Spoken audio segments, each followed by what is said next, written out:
Ah, hello, hello. And yes, I am here live. At least I hope I am. I'm always double checking. It is so fabulous to see everyone. And Linda says right away she stopped mowing the lawn so she could come in and watch me. That is so sweet. And it's a beautiful day here at my palatial estate in Collingwood, Ontario, Canada.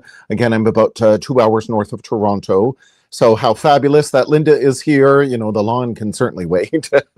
And yes, and my sister is here. It's wonderful. And even my eldest sister wrote and said, "Oh, I may be busy, but I'll try to catch later." So yes, you can always go back if you can't join the live. Is always a delay. I just want to double check. Yes, if you can't join the live, there I am. If you can't join the live, you can always go back and review later. Now, Facebook is deleting these lives after 30 days, but they are streaming live to the Genome Canada YouTube channel and Genome America's YouTube channel. So you can always go back and review later once they are off Facebook. But for the next 30 days, they're on the Genome Canada Facebook page and Genome America's Genome Sewing Machines Facebook page. It's wonderful to see everyone. Thank you so much for joining me. My name is Michael Smith. I'm the National Education Manager of Genome Canada. And oh my, Sandra Gilmer is here. Wonderful to see you all, everyone. And what are we going to talk about today? It's National Sewing Month. So, of course, a great time to get back in our sewing rooms. And for those of you, maybe you want to learn to sew, maybe you started picking up a few little tips or tricks here and there, but you want more, you actually want to start doing some projects, or if you want to teach someone to sew, then I've got a little quick, easy project for you. So let's flip around here. And again, I'll move my camera. So yes, it is really wonderful. With the kids back to school, I was thinking, yeah, wouldn't it be great? Maybe they would like to learn to sew and could make some things for themselves. So quick and easy projects here. So here is, Jill says, always enjoy meeting up with my Genome or my Canadian Genome guru. Thank you so much. It is wonderful. This is certainly one of the highlights of my job. I love it. So here I am on the fabulous Skyline S7 AE Anniversary Edition, and we will definitely put that wonderful extension table to use. Oh, lovely. Hello, everyone. Thank you for joining me. So, and regardless of what machine you have, now, if you have an extension table like this wonderful frosted acrylic extension table, you see how big it is. This is included here in Canada, at least, with our Skyline Anniversary editions. The extension table is included, but many machines have the ability to be free arm compatible. You can remove the accessory compartment that comes around your machine, and now you have this wonderful free arm that you can sew in the round. This is particularly great when we're doing hemming, and the project I'm going to show you next week as a little sneak peek. Oh, hello, Marty. It's great to see you. As a little sneak peek, next week's project, I'm going to show you how, yes, you can make it without a free arm. By having this free arm, though, makes it so much faster and easier. So, and you're in the market for a new machine. We have so many available for everyone, but free arm, many people love that free arm when we're sewing in the round. For today's project, we're going to take advantage of the flat extra table space that this extension table offers. And what we're going to do you have some scraps by any chance? And if you are a new sewist, maybe you can borrow some scraps from someone. And we're going to turn all of this, to me, this is not trash. This is treasure. We're going to take all of these little scraps and we're going to turn them into these very fun, functional mug rugs or coasters, all beautifully quilted. And you'll see I did this cute little alternative binding technique, which is using yarn couched or zigzagged around the edge. And I even created this little handle. So all of these coasters can hang very easily out of the way. But in that cute, a great way to use up, I had every little bit of leftover from this beautiful layer cake, indigo layer cake, and I used up every little bit and I just combined it however I wish. And you see, I didn't worry about this piece is this weird shape. It's not quite a triangle. It's definitely not a square. I just used everything I could use. Oh, and my niece Raven is here. Hello, hello. So simple, so easy to use, every little scrap. And again, if you are a knitter or crocheter like my eldest sister, she's a fabulous knitter. She's got all these little bits of yarn. Well, great. Use them instead of traditional binding. You use the yarn around your coaster. It'll still be nice and durable, stop those raw edges from raveling. And then, oh, and here she is. Yes, my eldest sister is here. Wonderful. And again, that you use all those scraps of yarn to zigzag around your mug rug here. It can go in the washer and dryer, no problem. So these cute little coasters or mug rugs, again, great for yourself, great as a gift. How about, again, kids are back in school. How about for the teachers? A great gift. The kids could actually sew these themselves and gift to their favorite teacher. So simple to do. We're just using a regular straight stitch, regular center needle position, regular, in my case, I'm at 2.4 stitch length.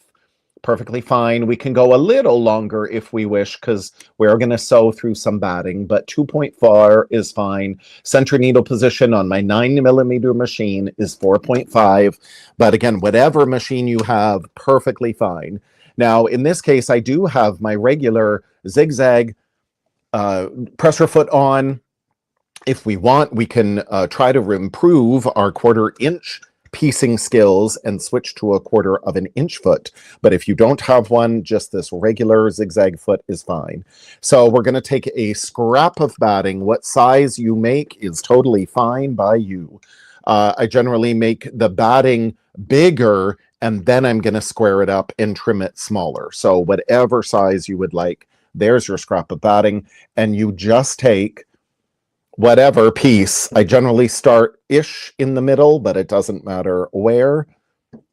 I just lay this down, and then, oh, let's just take this scrap here. This is totally unrehearsed. This is how and why I call this the improv mug rug, because you are just totally going to piece however you wish. Oh, I'll use this one instead. So it doesn't matter what size, you can always cut your scraps down, but basically I'm just putting these right sides together, and with whatever seam allowance you want, it doesn't matter. In this case, I'm not even using a guide. I'm just going, okay, that's about maybe 1/8 of an inch. Doesn't matter. This is why it's so good. Look, it's not even particularly straight, but it doesn't matter. This is why it's improv. You just totally make it up as you go. So there, my first pieces. And then, oh, maybe I want to do, I'll use this piece. You decide however you want to do this. You can cut up your scraps later as you're sewing this, and you literally use up everything. So all I'm doing right now is I'm using the little guide in my foot. If we're going to, again, teach someone to sew, we want to try to refine our sewing skills. Right here on my presser foot, where the plastic meets the metal, there is a little guide. So that's what I'm using. My fabric isn't to the edge of my presser foot. It's right where this plastic meets the metal. So again, it's about I'll say a generous 1/8 of an inch. It's not quite a 1/4. And that's it. So cut it off. Boom. Again, it doesn't even have to be particularly straight, but we just open it up. Now, if you wanted to, you could have a little iron next to your machine, or a wooden iron, or you just use your fingernail. I am actually trying to grow some nails. Look at that. And yes, I can actually use my nail to score that nice and flat. So simple to do.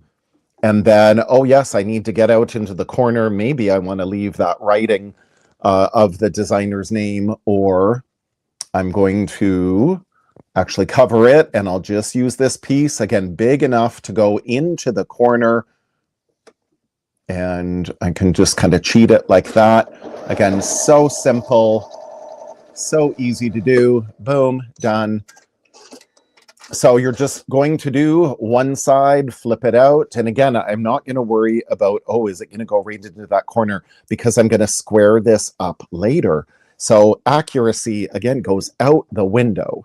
Now, as I'll switch to this side, if we do want to improve our sewing skills, we can remove the regular foot and we could use a 1/4 foot. For Janome, it's the O foot. So regardless of what machine you have, the O foot is the 1/4 foot. This one has this wonderful black metal guide on it that helps align your fabric up against it to be that perfect 1/4 inch. So now some machines, we can adjust our needle position. In this case, I need to adjust my needle position because from the needle, center needle position to the edge of this foot, that is not a 1/4 inch. For other machines, more basic mechanical machines, we will indeed leave center needle position. And when we clip on the 1/4 inch foot, it'll be that perfect 1/4 inch. So however you need to do it. Here on my fabulous Skyline S7 AE, I can go into the quilting category here with the little curly cues, go into quilting, and look, I have a dedicated 1/4 inch piecing stitch. I click that. Do you see how my line of stitching moved over to the right? It recommends I use the O foot, and in this case, it has a guide. There is an O foot available without a guide. So double check with your Janome dealer if you would like an O foot without a guide. Now, in this case, you see my needle position instead of 4.5 is now at 8.3. That is a 1/4 inch. If I would like it a little more scant, I can move my needle position more to the right. So I just click on it, moving it to the right to 9.0. That'll make it a little more scant.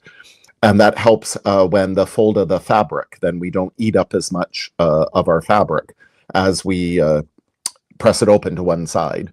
Now I've got a 1.8 stitch length, which is great for quilt piecing. Because I'm stitching through batting, again, I will lengthen that back to my 2.4. You can totally adjust your machine in most cases, however you wish. So in this case, I am going to use that 1/4 inch guide.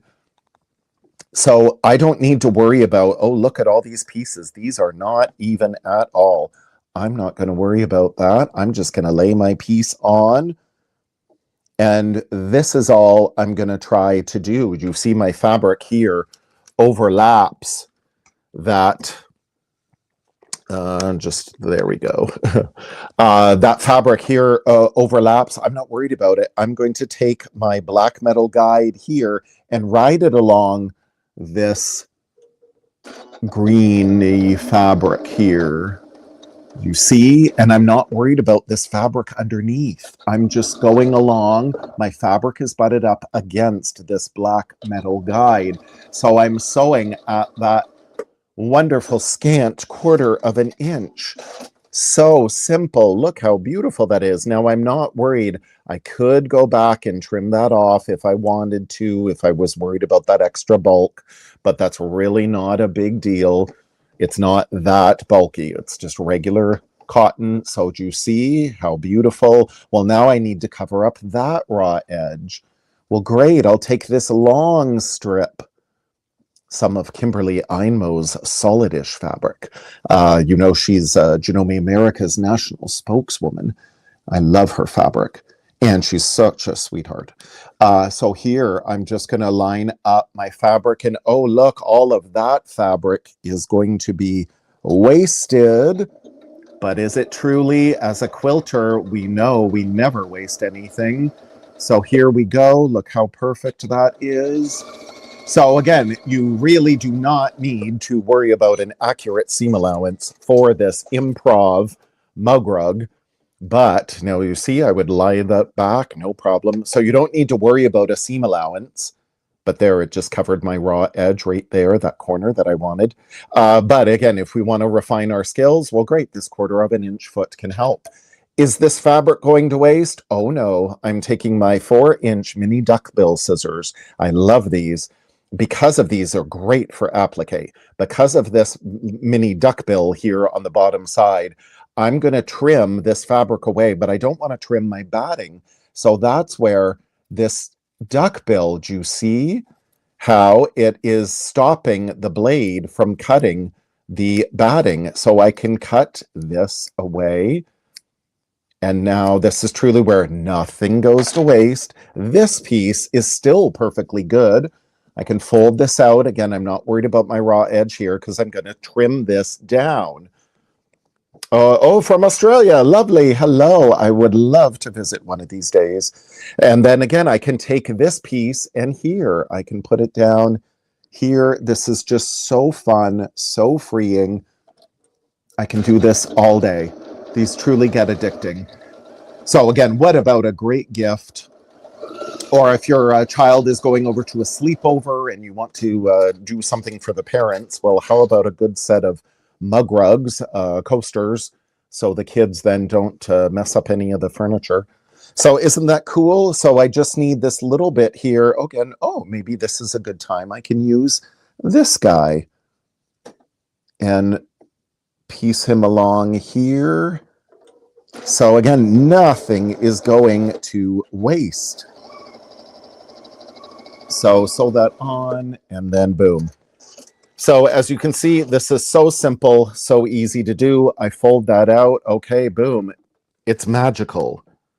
It doesn't look like much right now, but this is where I have one prepared. This is where you can square it up later. But before I do, let me not get it too ahead of myself here.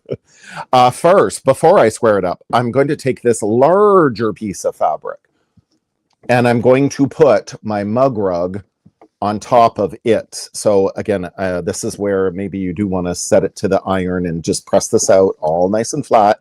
So again, my backing fabric, just like a quilt, the backing fabric is bigger than the batting and the top. So this is all laid out. And now we're going to quilt this together. Because then, again, I didn't want to do that at the start because look at how my lines of stitching all cross over each other. And that doesn't look so good. So just through the batting, it's fine. And then now I'm going to get rid of that 1/4 inch foot. And I could use either my regular zigzag foot or I could use the ditch quilting foot. This is the S foot. It's an optional foot for Janome sewing machines. There's a 5, 7, and 9 millimeter available. It's got this large rudder down the middle. So this is where we can clip on this foot. Now, again, your regular zigzag foot is totally fine with a straight stitch. I'm going to go back to a straight stitch. And because I am now sewing through another layer of fabric, then again, that regular 2.4, I like quilting at 3.0 personally. I've lengthened my stitch a little bit to go through all those extra layers. And then now I'm going to use that rudder of this ditch quilting foot to help part the C's. And I'm just going to go stitch in the ditch is what this ditch quilting foot does. And I'm going to stop right at that seam, and then I can turn on again my auto pivot if I have it. If not, I can drop my needle in my fabric and turn the balance wheel or lift up the turn the balance wheel to drop my needle in the fabric and then lift up my presser foot so I can pivot and go down this way, and then I can just quilt right off.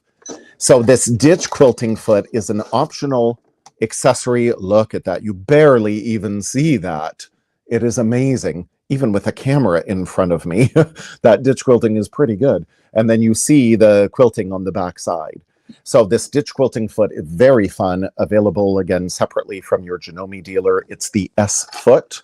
Now, I did the A to Z with Janome series on Janome Canada's YouTube channel, so you can go back to review. I did all the lettered presser feet, demoed them all. Now, in this case, again, that requires a little coordination to make sure that you get your stitching in the ditch, although with that large rudder, again, that's really helping you. That large rudder is helping you part the C's, basically, before you stitch. But if that seems too complicated, all I can do is, maybe I'm going to use the width of my zigzag presser foot here, my A foot, And I'm going to go off this little triangle. And then, oh, good. Maybe I'll go, oh, that worked out perfectly. I'm going to go to this triangle. And I'm just using the width of the foot. Okay, then I'm going to stop, needle down, again, raise my foot. Oh, it's not quite to the edge of the foot. That's fine. We don't need to worry about it. This is just helping quilt all layers down. It really doesn't matter. You decide how much quilting you want to do. You don't really need lots here, and I could just quilt right off the edge. It's entirely up to you, however you would like to do it. And then again, maybe I'll go on this side. You do it however you want to do, very quickly. So again, very simple, totally no rules. Again, it's improv. You're making it up as you go, and you're hopefully having fun. So yeah, so lovely. Brenda's here from Florida. So look at that. Isn't that beautiful? Like just in a matter of minutes, you can get this totally done. And then it looks so neat on the back side. Here is my finished project. Again, I just used the width of I did my AccuFeed Flex Foot and just the width of it. So I did some ditch quilting in here, ditch quilting, but then here I just rows and rows of parallel stitching. So simple to do, so easy. So then once you get it all quilted, now you take it to your cutting table.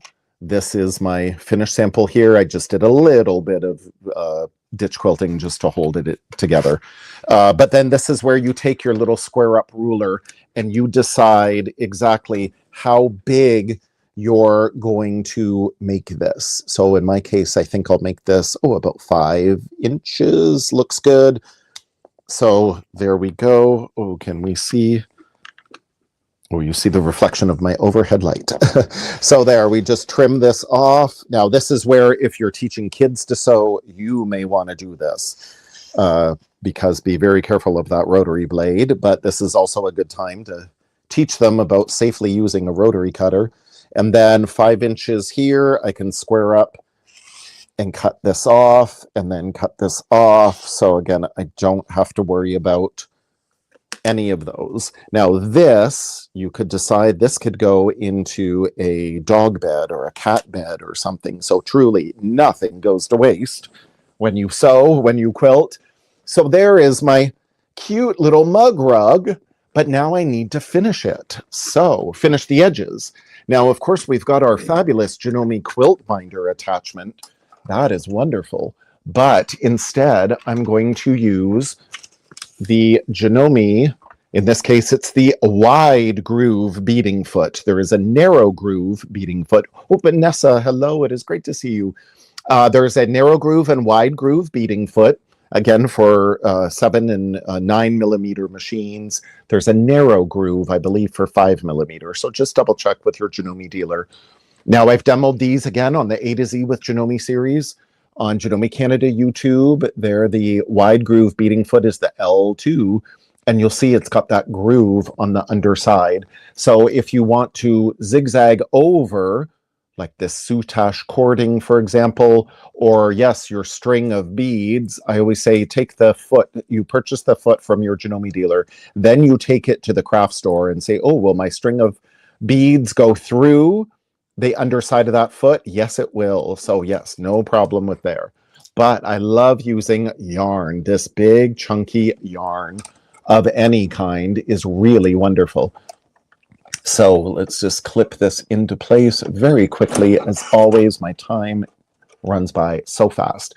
So yarn, again, look at all this with this beautiful sort of other yarn with the slubs wrapped around it is so pretty. This is a designer yarn. You can get so much. Now these I found though in the, this I found in the charity shop here in my town. So it's amazing. Like you can find little bits of yarn everywhere. Or again, if you know someone like my sister who is a great knitter, she has tons, so I'm sure she would give some. So all I'm going to do is butt this yarn up against the raw edge of my mug rug.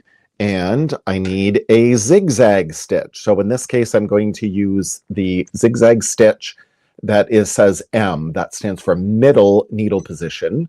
So there, it is set to 3.0 width and 1.5 length. Well, I definitely want this nice and wide. It goes up to 7 millimeters wide. So I'll do it nice and wide. And then I need it a little longer. I don't need it to be so tight. So I'll do it. Oh, I'll do it at we'll do it at 2.4. So again, you just experiment. This is really such a fun, easy project. You do whatever you wish. So I will just butt this. And again, I'm just keeping my yarn butted.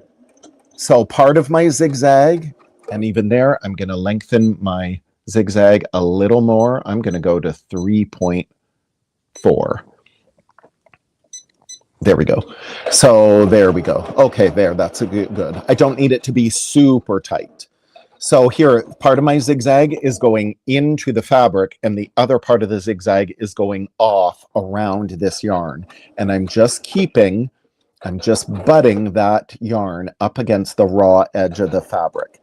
Now, this would be great to get a finger guard, especially for little kids that are learning to sew.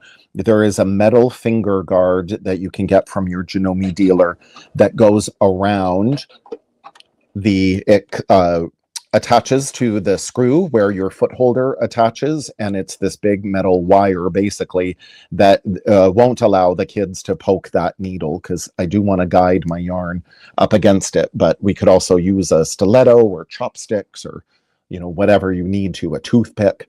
So my zigzag, the needle is on the right side, the outside of my yarn. I'm going to leave my needle down, and I'm going to raise my foot, and I'm just going to pivot.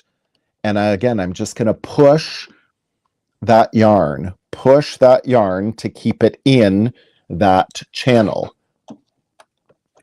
And push it to keep it in that channel. There we go. So no problem at all. And again, just zigzag all around. Oh, I don't want my yarn to go under it. Zigzag it. There we go. Beautiful. And again, it's so fast and so easy. And it'll be a little easier for you because then you won't have a camera in front of you. But anytime you're going to turn the corner with a zigzag stitch, make sure it's to the right side. It's to the outside. Leave the needle down. Just bend it over here to pivot. Keep that yarn in the channel. And away you go. It is so fun. It is so easy. And then again, now mine shifted a little bit because I didn't quilt it enough. This is why you need some quilting to hold it together. I didn't quilt mine enough. This was just a quick little sample. So mine shifted, but once you quilt it enough, it's going to be fine. So there, I'll just pretend that didn't happen. There we go. So when I come to this edge, you see how this was my bit that I started with. And I'm not going to quite cut that off. I'm going to come back here to the corner like that. And again, I'm going to leave my needle in the right, and then I'm going to pivot, and I'm going to bring it back. Oh, can I bring it back this way? Because I want to bring this previous yarn back, and I'll bring this one back as like my little handle. This is how I did my little handle. So I went off my mug rug, and I took this, again, previous little bit of yarn that I started with, and I just couched them together like this. And then I brought it over here. And now if I wanted to, I still have some yarn. This gets so fun, so freeing. Maybe I want more yarn to show. So in this case now I'm going to pivot with my needle to the left, because now that's the outside. So I'm just adding, is this now too thick?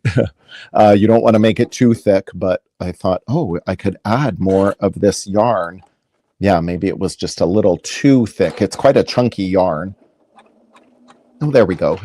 Just a little thick on the corner. But you can add, if you want your yarn to be a little thicker, you just keep adding. Now, of course, I could make it easier as well. In this case, I'm just kind of rounding the corner. You don't even have to pivot the corner. You could round them off if you wish. And then I'll come back here, and to end this, I will just cut off my yarn and snug it in. And again, because of that zigzag stitching, it's going to hold that yarn in place. I can do a little zigzag or a little back stitch. I could do a little lock stitch. Cut my threads. Boom. So isn't that adorable? Your little handle to hold up your mug rug. And then again, there is the zigzag stitching. And now there it's double because again, I added the yarn. I made it like chunkier on the edge. So it's really, really fun to do. There is a little chunkier. Oh, and in this case, like, oh, the yarn didn't quite catch. Well, oh, does that matter? No, it caught on this edge, the outer edge, yes. But there, it didn't really matter. So again, so much that you could do. Your quick little mug rugs. They're so adorable to finish them off however you wish. But again, they're so fast and easy, perfectly secure to, again, throw in the washing machine, and a fun little quick project for the kids, especially as they learn to sew. Or anyone who learns to sew. Yeah, so wonderful. So thank you everyone so much for joining me. It is always so fun to see everyone. I hope you're having a fabulous day, and I will see you all next week for another fast, fun project. So have a wonderful day. Bye.